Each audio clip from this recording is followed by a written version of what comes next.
Tejas academy స్థాపించిన 12 సంవత్సరాల్లో 1918 defence ఉద్యోగాలతో పాటు ఇంటర్లో రాష్ట్ర స్థాయి మార్కులు సాధించి తెలంగాణ నెంబర్ 1 గా నిలిచిన తేజస్.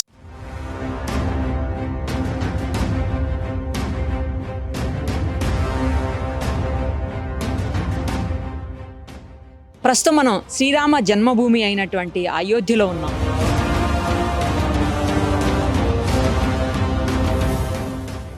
నిజానికి అయోధ్యకు రావడం అంటే అంత ఈజీ థింగ్ కాదు.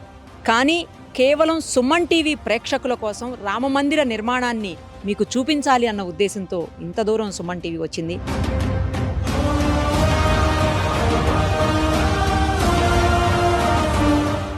Gautam neuro care brain stroke, migraine, fits, brain and spine surgeries కి బెస్ట్ న్యూరో సర్జన్. ఇంకో విషయం ఏంటంటే ఇంత లోపల వరకు వచ్చి మొత్తం ఇక్కడ జరుగుతున్నటువంటి నిర్మాణ కార్యక్రమాలన్నీ మీకు చూపిస్తున్న మొట్టమొదటి తెలుగు ఛానల్ కూడా సుమన్ టీవీయే. డిజిటల్లో అయితే ఎవ్వరూ ఇలాంటి సాహసం చేయలేదు ఇప్పటి వరకు. ఇది నిజంగా నా అదృష్టంగా భావిస్తున్నాను, పూర్వజన్మ సుకృతంగా ఫీల్ అవుతున్నాను. ఎందుకంటే రాముడు తిరగాడినటువంటి ఈ నేల, ఈ భూమి మీద అదే ప్లేస్లో మేము కూడా తిరుగుతున్నాము అంటే చాలా ఆనందంగాను గర్వంగాను ఉంది. నిజంగా అది అదృష్టమనే చెప్పాలి. నా వెనకాల రామమందిరం కనిపిస్తూ ఉంది, మీరు ఒక్కసారి చూడండి. రామమందిర నిర్మాణం చాలా వేగవంతంగా జరుగుతోంది. 2000 మంది పనివాళ్ళు అనకూడదు, నిజానికి 2000 మంది భక్తులు మందిర నిర్మాణ కార్యక్రమంలో పాల్గొంటా ఉన్నారు. దాదాపు 500 ఏళ్ల పాటు అటు హిందువులకి ఇటు ముస్లింలకి మధ్య గొడవలు జరిగి చివరకు హిందువులు సాధించుకున్నటువంటి ఈ స్థలంలో దేవస్థాన నిర్మాణం అనేది గొప్ప విజయంగా హిందువులందరూ భావించేటువంటి పరిస్థితి. భారతదేశంలోని ప్రతి ఒక్కరూ కూడా తమ వంతు సాయంగా లేదా తమ వంతు భాగంగా ఈ నిర్మాణ కార్యక్రమంలో రాళ్ళు అందించో లేకపోతే ఇంకోటి అందించో విరాళాలు ఇచ్చో మొత్తానికైతే పార్టిసిపేట్ చేస్తూ ఉన్నారు. చాలా గొప్ప విషయం అని చెప్పాలి. నిజంగా మనం కూడా లోపలికి వెళ్ళి చూద్దాము. అంతటి మహద్భాగ్యం కలిగించేటువంటి ఆ నిర్మాణం ఎలా ఉందో. దాదాపు 400 అడుగుల పొడవుతోటి 300 అడుగుల వెడల్పుతోటి 50 అడుగుల లోతైనటువంటి ఫౌండేషన్ జరిగింది ఇక్కడ. ఎందుకంటే కిందంతా 100 ఏళ్ల తరబడి నిర్మాణాలు ఒకదాని మీద ముందు మందిర నిర్మాణం, తర్వాత మసీదు, మళ్ళీ మందిరం, మళ్ళీ మసీదు, ఇలా ఇప్పుడు రామ మందిరం ఇలా జరుగుతూ వచ్చింది. సో కిందంతా కూడా డెబ్రిసే ఉంటుంది. మొత్తం ఆ డెబ్రి అంతా తీసి గట్టి నిర్మాణం, అది కూడా ఎక్కడ మీకు కాంక్రీట్ కానీ లేకపోతే సిమెంట్ లేదా స్టీలు, ఐరన్ ఇవేమీ వాడకుండా కేవలం స్టోన్స్ తోటి చేస్తున్నటువంటి ఒక గొప్ప నిర్మాణం ఇది. తప్పకుండా అయోధ్యలో జనవరి 20వ తారీఖున మనందరికీ అందుబాటులోకి రాబోతున్నారు స్వామివారి దర్శనానికి. అందరూ కూడా విజిట్ చేయండి. ఫస్ట్ అయితే లోపలికి వెళ్ళి ఒకసారి చూసొద్దాం రండి.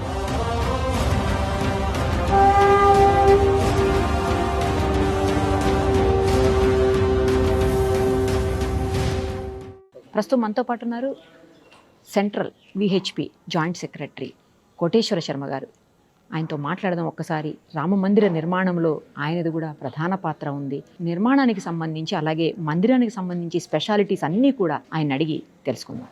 సార్ నమస్తే అండి. నమస్తే. మా అదృష్టం ఇవాళ స్వామివారి ఈ సన్నిధిలో మేము ఉన్నాము. ఆయన తిరిగాడిన నేలలో మేము కూడా నడుస్తున్నాము అంటే మేము ఎన్నో జన్మల పుణ్యం చేసుకున్నట్టు నేను భావిస్తున్నాను సార్. మీరైతే ఇంకా అదృష్టవంతులు. తెలుగువారిగా ఇక్కడే గత కొన్నేళ్లుగా ఉంటూ స్వామివారికి సంబంధించినటువంటి ఈ అన్ని కార్యక్రమాల్లో మీరు మీ వంతు పాత్ర పోషిస్తున్నారు. ఈ నిర్మాణం చూస్తుంటే అసలు ఇట్లా గూస్ బంప్స్ వస్తున్నాయి సార్.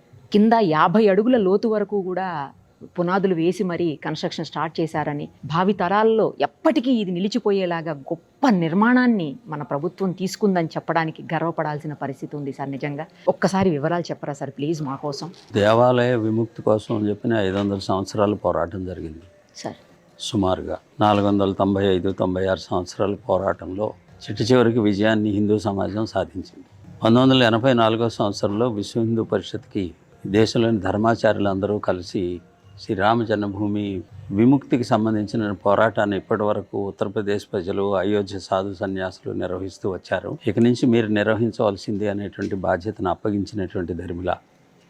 దీనికి సంబంధించి 1984లో ఢిల్లీలో విజ్ఞాన మందిరంలో ధర్మాచార్య సమ్మేళనంలో ఈ బాధ్యతను విశ్వ హిందూ పరిషత్కి అప్పగించారు. ఆ రోజు నుంచి విశ్వ హిందూ పరిషత్ యొక్క ఆధ్వర్యంలో ఈ ఉద్యమం అనేటువంటిది విశ్వవ్యాప్తమై చివరికి దాదాపుగా 84 సంవత్సరం నుంచి 2019 సంవత్సరం వరకు ఈ పోరాటాన్ని విశ్వవ్యాప్తం చేయడము, తద్వారా విజయాన్ని సాధించడము, రకరకాలైనటువంటి అడ్డంకులు వీటన్నిటిని ఎదుర్కొంటూ చివరికి సుప్రీంకోర్టు యొక్క నిర్ణయం ద్వారా మందిర నిర్మాణం కోసం చెప్పని మార్గం సుగమం అవడము, మొదటి నుంచి విశ్వ హిందూ పరిషత్ ఆధ్వర్యంలో ప్రకటించినటువంటి మందిర నమూనాలోనే ఈ మందిరాన్ని నిర్మాణం చేయాలనేటువంటి నిర్ణయం చేయడం, అట్లాగే మొదటి నుంచి కూడా ఇది చిరకాలము నిలిచి ఉండవలసినటువంటి శాశ్వతమైనటువంటి కట్టడంగా ఉండాలనేటువంటి ఉద్దేశంతో సిమెంట్ కానీ ఇనుము కానీ ఉపయోగించకుండా దేవాలయం స్టోన్ స్ట్రక్చర్గా నిర్మాణం చేయాలనే నిర్ణయం మేరకు ఆ రకంగా సిమెంట్ని ఉపయోగించడం జరగలేదు.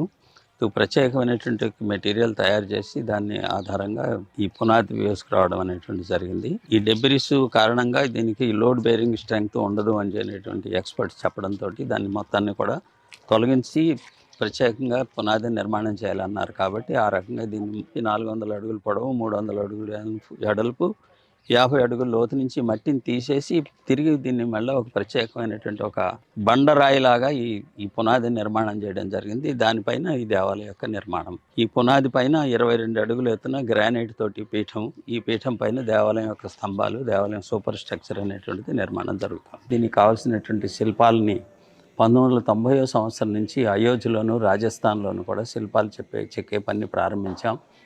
ఆ రకంగా తీర్పు వచ్చే నాటికి గ్రౌండ్ ఫ్లోర్ కావాల్సినటువంటి స్తంభాలు చెక్కడం పూర్తి అయిపోయింది. Okay sir. ఇక వెంటనే పునాదులతోటి ప్రారంభం చేసి దేవాలయాన్ని అతి త్వరగా పూర్తి చేయాలనేటువంటి ఉద్దేశంతో ఆ రకంగా యోజన చేయడం జరిగింది. ఈ దేవాలయం యొక్క శైలి భారతదేశంలో అనేకమైనటువంటి శిల్పకళా పద్ధతులు ఉన్నాయి. దక్షిణ భారతదేశంలో చోళ శైలి, హొయసాల శైలి, ఈ రకమైనటువంటి చాళుక్య శైలిలో ఉండేటువంటి దేవాలయాలు మనకు కనిపిస్తాయి. ఒరిస్సా ఇటువైపున కళింగ స్టైల్లో దేవాలయాలు ఉంటాయి. ఇది ఉత్తర భారతదేశంలో నాగరి స్టైల్లో దేవాలయ యొక్క నిర్మాణం జరుగుతుంది. నాగరి స్టైల్ అంటారు దీన్ని. సోమనాథ్ దేవాలయం యొక్క నిర్మాణం కూడా ఇదే శైలిలో జరగడం జరిగింది. అదే రకంగా డిజైన్ చేయడము, దానికి తగినటువంటి విధంగా అన్ని ఏర్పాట్లు చేయడం. ఇట్లాగా నిర్ణయం వచ్చిన తర్వాత ట్రస్టు రామజన్మభూమి మందిర నిర్మాణానికి సంబంధించినటువంటి నిర్మాణ బాధ్యతని L&T వాళ్ళకి కాంట్రాక్ట్ అప్పగించడం జరిగింది. అప్పటి నుంచి దీనికి సంబంధించినటువంటి పనులు పూర్తవుతూ ఇప్పుడు ఈ సంవత్సరం 2024 సంవత్సరం జనవరి నెలలో దీన్ని ప్రాణప్రతిష్ఠ చేయాలి, గ్రౌండ్ ఫ్లోర్ దేవాలయం నిర్మాణం చేసి అనేటువంటి నిర్ణయానికి అనుగుణంగా దేవాలయం నిర్మాణం దాదాపుగా పూర్తయింది. మిగిలినటువంటి 2-3 నెలల్లో ఫినిషింగ్ టచెస్ అవి ఇచ్చి ఇది జనవరి నాటికి ప్రతిష్ట పూర్తి చేసేటువంటి విధంగా కార్యక్రమం యోజన ట్రస్ట్ చేయడం జరిగింది. విశ్వ హిందూ పరిషత్ ట్రస్ట్కి కావాల్సినటువంటి అన్ని రకాలైనటువంటి సహాయ సహకారాలు అందించడం మొదటి నుంచి జరుగుతూ ఉన్నదే కాబట్టి అదే రకంగా కొనసాగుతుంది. ఈ దేవాలయం గ్రౌండ్ ఫ్లోర్లో రాముల వారి యొక్క విగ్రహంని ప్రతిష్ఠ చేయడం జరుగుతుంది. 1949 సంవత్సరము డిసెంబర్ 22వ తేదీ అర్ధరాత్రి ఖాళీగా ఉన్నటువంటి రామ జన్మభూమిలో మందిరం యొక్క మధ్య భాగంలో గర్భగృహంలో రామ, లక్ష్మణ, భరత, శత్రుఘ్నులు నలుగురు అన్నదమ్ముల యొక్క బాలరాముల రూపంలో విగ్రహాలు వెలిసినాయి. అంతకుముందు విగ్రహాలు ఎప్పుడు తొలగించారు అనేటువంటిది మనం చెప్పలేం. 1528 సంవత్సరంలో విధ్వంసం చేసిన తర్వాత మసీదుగా మార్చడం, తర్వాత దేవాలయం పునర్నిర్మాణం, మళ్ళా మసీదు, ఈ రకమైనటువంటి చేతులు మారుతూ వచ్చినటువంటి స్థితిలో చరిత్ర ఆధారం ప్రకారంగా 1857 సంవత్సరం తర్వాత నుంచి దేవాలయం ఖాళీగా ఉంది. అంతకుముందు విగ్రహాలు ఉన్నాయా లేవా అనేటువంటిది లేదు. కేవలం రామజన్మభూమినే ప్రజలు పూజించుకుంటూ ప్రతి సంవత్సరము జరగవలసినటువంటి ఉత్సవాలు ఇవన్నీ కూడా ప్రజలు నిర్వహించుకుంటూ వచ్చారు అయోధ్యలో రామజన్మభూమిలో. ఆ రకంగా రామజన్మభూమి అనేటువంటిది ఆరాధ్యమైనటువంటిది అని చెప్పి రామజన్మభూమి హిందువులు కావాలనేటువంటి పోరాటం జరుగుతూ వచ్చింది. ఆ రకంగా విగ్రహాలు వెలిసినప్పటి నుంచి విగ్రహాలకు పూజ జరుగుతోంది. మహమ్మదీల పక్షం వాళ్ళు ఈ దేవాలయంలో విగ్రహాలు వెలవలేదు, తీసుకొచ్చి పెట్టారు అని చెప్పిన కోర్టుకు వెళ్ళటం, కోర్టు సాక్ష్యముల ఆధారంగా ఇవి వెలిసినటువంటి విగ్రహాలే, ఎవరు తెచ్చి పెట్టినవి కాదు అని చెప్పని, దీన్ని తొలగించడానికి వీల్లేదని చెప్పని జిల్లా కోర్టు తీర్పునివ్వడం, అప్పటి నుంచి పూజలు జరగడం, ఈ రకమైనటువంటి పద్ధతిలో దేవాలయంలో ఆ విగ్రహాల యొక్క పూజ అప్పటి నుంచి జరుగుతూ ఉంది. 1949లో ఇవి వెలిశాయి. 50వ సంవత్సరంలో అప్పుడు ఉన్నటువంటి ఉత్తరప్రదేశ్ ప్రభుత్వం ప్రజలందరూ దీన్ని దర్శనం చేసుకోవడానికి అవకాశం లేకుండా దేవాలయాన్ని తాళం వేసి కటకటాల్లో దేవుణ్ణి బంధించి పూజారి మాత్రమే రోజు పూజకు వెళ్ళేటువంటి విధంగా అనుమతిస్తూ ఆ రకంగా ప్రజల్ని దూరం నుంచి దర్శనం చేసుకునేటువంటి వ్యవస్థ చేయడము. దాంతో విశ్వ హిందూ పరిషత్ ఆధ్వర్యంలో రామజన్మభూమి ఉద్యమం ప్రారంభం అయిన తర్వాత ఈ దేవాలయం యొక్క తాళాలు తెరవాలి అనేటువంటి పద్ధతిలో మొదటగా ఉద్యమం ప్రారంభించడం జరిగింది.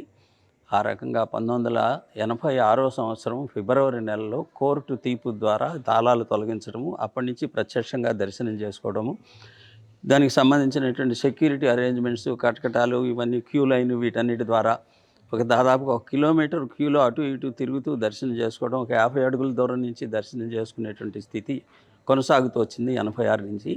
విశ్వ హిందూ పరిషత్ యొక్క ఉద్యమం, సాధు సన్యాసుల యొక్క నిర్ణయాల ప్రకారంగా మొదటి కరసేవ 1990 సంవత్సరంలో చేయడం జరిగింది. ఇది దేవాలయం హిందువులది, ఇది దేవాలయమే, ఇది మసీదు కాదు అనేటువంటి పద్ధతిలో ఉద్యమకారులు రామజన్మభూమి గుంబజుల పైన ఎక్కి జెండాలు ఎగరేసినటువంటిది. ఆ సమయంలో ములాయం సింగ్ ముఖ్యమంత్రిగా ఉండడం, అయోధ్యను సీల్ చేయడము, కరసేవకులు కాలినడకన 700-800 కిలోమీటర్లు నడుస్తూ గ్రామాల నుంచి దాటుకుంటూ అయోధ్యకు వచ్చి 1990 సంవత్సరం అక్టోబర్ 30వ తేదీన ఈ కరసేవ పూర్తి చేయడము, ఇది హిందువుల దేవాలయం అనేటువంటిది ప్రకటించడం జరిగింది. ఆ తర్వాత రెండవ కరసేవ 1992 సంవత్సరం డిసెంబర్ 6వ తేదీన కరసేవకులు అందరూ కూడా కలిసి ఒట్టి చేతులతోటి ఈ ప్రాచీన కట్టడాన్ని ఆ రకంగా 5 గంటల్లో దీని మొత్తాన్ని ధ్వంసం చేయడం, తిరిగి ఆ వెలిసిన విగ్రహాల్ని ఇదే స్థలంలో వారిని ప్రతిష్ఠించుకోవడం, కర్ఫ్యూ పెట్టి నిషేధాజ్ఞలు వచ్చే లోపుగా చేయగలిగినంత మేరకు దేవాలయాన్ని నిర్మాణం చేసి టెంట్ ఏర్పాటు చేయడం జరిగింది. తీర్పు వచ్చే వరకు భగవంతుడు ఆ టెంట్ దేవాలయంలో ఉన్నాడు. సార్, మీరు కూడా చాలా పోరాటాలు, చాలా మంది జైళ్ళకి వెళ్ళడాలు, ఇవన్నీ కూడా మనకు తెలుసు. స్వామివారి కోసం ఎంతోమంది ఎన్నో పోరాటాలు చేశారు. ఇవాళ ఈ రూపంలో స్వామివారు మనందరికీ దర్శనం ఇవ్వబోతున్నారు అంటే మీ అందరి పుణ్యఫలమే. ఈ యావత్తు కూడా హిందూ సమాజం యొక్క శ్రేయస్సమ్మ. ఈ 1528 సంవత్సరంలో దేవాలయాన్ని పడగొట్టి మసీదుగా మార్చిన సమయం నుంచి 77 యుద్ధాలు జరిగినాయి చరిత్ర ఆధారాలుగా. దాదాపుగా 4.5 లక్షల మంది ఈ దేవాలయం కోసం చెప్పి తమ యొక్క ప్రాణాలను అర్పించారు. వాళ్ళందరి యొక్క కృషి యావత్తు సమాజము మేము ఇచ్చినటువంటి కార్యక్రమానికి అనుగుణంగా సహకరించి రామజ్యోతిని మొదట ఊరూరు తీసుకెళ్ళాం. రామశిలా పూజ 12 లక్షల ఇటుకల్ని ఊరూరా పూజించి వాటిని ఇక్కడికి తరలించారు. ఇప్పుడు అక్కడ బయట కనిపిస్తున్నటువంటి ఇటుకలు వాటన్నిటిని కూడా ఈ దేవాలయం యొక్క కాంపౌండ్ వాళ్ళ నిర్మాణంలోనూ, దేవాలయం యొక్క పునాదిలో సపోర్టింగ్గా, వర్షము పడినప్పుడు నీళ్లు కిందకి ఇంకినప్పుడు రాతికి కూడా నీళ్లను పీల్చుకునే లక్షణం ఉంటుంది. రాతిని సెలెక్ట్ చేసేటప్పుడు కూడా నీళ్లను పీల్చుకునేటువంటి లక్షణం అతి తక్కువ ఉన్నటువంటి రాళ్ళని సెలెక్ట్ చేసి తీసుకోవడం జరిగింది. అయినప్పటికీ కూడా ఒకవేళ వచ్చేటట్టయితే రాళ్ళ దగ్గరికి నీళ్లు రాకుండా ఉండడం కోసం ఇటుకలతోటి ఒక లేయర్ని రక్షణ కవచం లాగా ఏర్పాటు చేయడం జరిగింది. అట్లాగా ఇటుకల్ని ఆ రకంగా ఉపయోగించడం జరిగింది. పూజించినటువంటి ఇటుకల్ని. ఫస్ట్ ఫ్లోర్ కూడా వస్తుందంట కదా సార్? ఫస్ట్ ఫ్లోర్ స్తంభాలకు సంబంధించిన పని ప్రారంభమైంది. రామ దర్బార్ ఉంటుంది. మామూలుగా మనం రామనవమి రోజున ఫోటో పూజ చేసుకుంటుంటాం. సీతారామ లక్ష్మణ హనుమత్ సమేత 6 ఉండేటువంటి రామ దర్బార్ అంటారు ఉత్తర భారతదేశంలో. అలాగే 4 అన్నదమ్ములు, సీతాదేవి, హనుమంతుడు ఉండేటువంటి విధమైనటువంటి విగ్రహాలని ఫస్ట్ ఫ్లోర్లో ప్రతిష్ఠించడం జరుగుతుంది పూర్తయినప్పుడు. అది ఇంకొక మొత్తం దేవాలయం 2025 సంవత్సరం డిసెంబర్ నాటికి పూర్తి చేయగలుగుతారు అని చెప్పని ట్రస్ట్ వారి యొక్క అభిప్రాయం. ఈ గ్రౌండ్ ఫ్లోర్లో రాముల వారి వెలిసినటువంటి విగ్రహాలు, చిన్న విగ్రహాలు ఉంటాయి. 4 సోదరులు ఉంటారు. దీంతో పాటుగా ఒక శిలా విగ్రహం ఉంటుంది. శిలా విగ్రహం అనేటువంటిది బాలరాముడి యొక్క శిలా విగ్రహం. 5 సంవత్సరాల యొక్క రాముడి యొక్క ఫీచర్స్ రామాయణంలో ఉన్నటువంటి వర్ణన అనుగుణంగా శిలా విగ్రహాన్ని తయారు చేసి దాన్ని ప్రతిష్ఠించడం జరుగుతుంది. ఈ పీఠము పైన రాముల వారు కమలంలో నించున్నటువంటి విధంగా ధనుర్ధారులై బాలరాముడి యొక్క విగ్రహాన్ని తయారు చేయించడం జరుగుతుంది. దాని యొక్క ప్రతిష్ఠ ఇక్కడ జరుగుతుంది. ఈ ప్రతిష్టకు ఉపయోగించవలసినటువంటి దక్షిణాది సాంప్రదాయం ప్రకారంగా విగ్రహం యొక్క క్రింద యంత్రం ఉంటుంది. ఈ యంత్రం యొక్క శక్తి ఈ దేవాలయానికి వచ్చేటువంటి భక్తులకి అనుగ్రహించడము, అనేక రకాలైనటువంటి సౌకర్యాలు, అంటే భక్తులు వరప్రసాదుడుగా దేవుడు ఉండడం కోసం చెప్పిన సాధారణంగా యంత్రాన్ని ప్రతిష్ఠ చేస్తారు. యంత్రం పైన రాముల వారి విగ్రహం ఉంటుంది. ఈ యంత్రం అనేటువంటి 10 సంవత్సరాల క్రితమే తయారు చేసి విశ్వ హిందూ పరిషత్ ద్వారా దీనికి 10 సంవత్సరాల పాటు రామ జపాన్ని దానికి సమర్పిస్తూ ఆ రకంగా శక్తిపోతం చేయడం జరిగింది. అది కూడా ఆంధ్రప్రదేశ్లోనే దాన్ని పూజించడం జరిగింది. ఇది ట్రస్ట్ వారికి అప్పగించడం జరిగింది. ప్రతిష్ఠ సమయంలో పీఠం పైన ఈ యంత్రం పైన రాముల వారి యొక్క విగ్రహం ఉంటుంది. విగ్రహం యొక్క సుమారుగా 4.5 అడుగులు ఉంటుంది. మందిరం యొక్క డిజైను దీనికి అనుగుణంగా ఈ విగ్రహం యొక్క ఎత్తు అనేటువంటిది రామనవమి రోజున సూర్యకిరణాలు రాములు వారి యొక్క ముఖం పైన ప్రసరించేటువంటి విధమైనటువంటి పద్ధతిలో డిజైన్ చేయడం జరిగింది. ఆ రకమైనటువంటి పద్ధతిలోనే ఎత్తు వగైరా వగైరా శరీరం యొక్క మొత్తం కూడా బాడీ యొక్క ఫీచర్స్ అన్నిటిని ఆ రకంగా సెటప్ చేయడం జరిగింది. Okay okay. ఇప్పుడు కింద కూడా సార్ కాపర్తో ఒక 4 mm ఇంచు రాడ్ తోటి కింద నుంచి భూమిని మనకు హైందవ ధర్మం ప్రకారంగా భూమి శక్తివంతమైనటువంటి కాబట్టి దేవుని యొక్క విగ్రహం కూడా మన యొక్క దేవాలయం యొక్క శిల్పశాస్త్రం ప్రకారంగా భూమితోటి పూర్తిగా టచ్లో ఉండాలి అనేటువంటిది, స్పృశిస్తూ ఉండాలి, భూమి యొక్క స్పర్శ ఉండాలి విగ్రహానికి అని చెప్పని అరంగా పునాది కిందన ఉన్నది. కాబట్టి అక్కడి నుంచి ఈ రాగి పైపుని భూమి దగ్గర నుంచి పైకి తీసుకురావడం జరిగింది. ఇది పీఠం వరకు కూడా ఈ రాగి పైపు తాకుతుంది, పీఠం వరకు తాకుతుంది. గుడి నిర్మాణం వరకు ఎంత ప్లేస్? 72 ఎకరాలు దేవాలయం స్థలం, 4 ఎకరాలు కేవలం దేవాలయం ఉంటుంది. 4 ఎకరాలు మొత్తం దేవాలయ కన్స్ట్రక్షన్ అంతా 4 ఎకరాలు ఉంటుందా సార్? ఓకే. ఈ శిల్పకళ అంతా కూడా చాలా రకరకాల దేశాల నుంచి, రాష్ట్రాల నుంచి వచ్చిందని విన్నాం సార్. శిల్పాలు చెక్కేటువంటి వాళ్ళు ఒరిస్సా నుంచి, రాజస్థాన్ నుంచి శిల్పాలు చెక్కుతారు. దేశం మొత్తం నుంచి రకరకాలైనటువంటి పద్ధతులు ఈ దేవాలయం యొక్క నిర్మాణంలో దేశం మొత్తం యొక్క సహకారం ఉంటుంది. ఈ శిలలన్నీ కూడా రాజస్థాన్ నుంచి వచ్చాయి. రెడ్ శాండ్ స్టోన్ అంటారు ఈ దేవాలయ నిర్మాణం. మార్బుల్, గర్భగృహం మార్బుల్ తోటి నిర్మాణం చేయబడుతుంది. కాబట్టి ఇవన్నీ కూడా రాజస్థాన్ నుంచి వచ్చాయి. శిల్పులు ఒరిస్సా నుంచి, రాజస్థాన్ నుంచి, ఉత్తరప్రదేశ్ నుంచి శిల్పులు ఈ శిల్పాలు చెప్తూ ఉన్నారు. తెలంగాణ నుంచి, కర్ణాటక నుంచి గ్రానైట్ వచ్చింది. సుమారుగా 2000 మంది పనిచేస్తున్నారమ్మా. రాజస్థాన్లో కానీ, ఇక్కడ కానీ, ఉత్తరప్రదేశ్లో కానీ ఈ దేవాలయానికి సంబంధించిన శిల్పాలు చెక్కడం వగైరా వగైరా. తలుపులు హైదరాబాద్ వాళ్ళు తయారు చేస్తున్నారు, అయోధ్యలోనే తయారు చేస్తున్నారు, కొన్ని హైదరాబాద్లో తయారు చేస్తున్నారు. ఇక్కడే వాళ్ళ వర్క్ షాప్ ఇక్కడే పెట్టి ఇక్కడి నుంచే తయారు చేయడం జరుగుతుంది.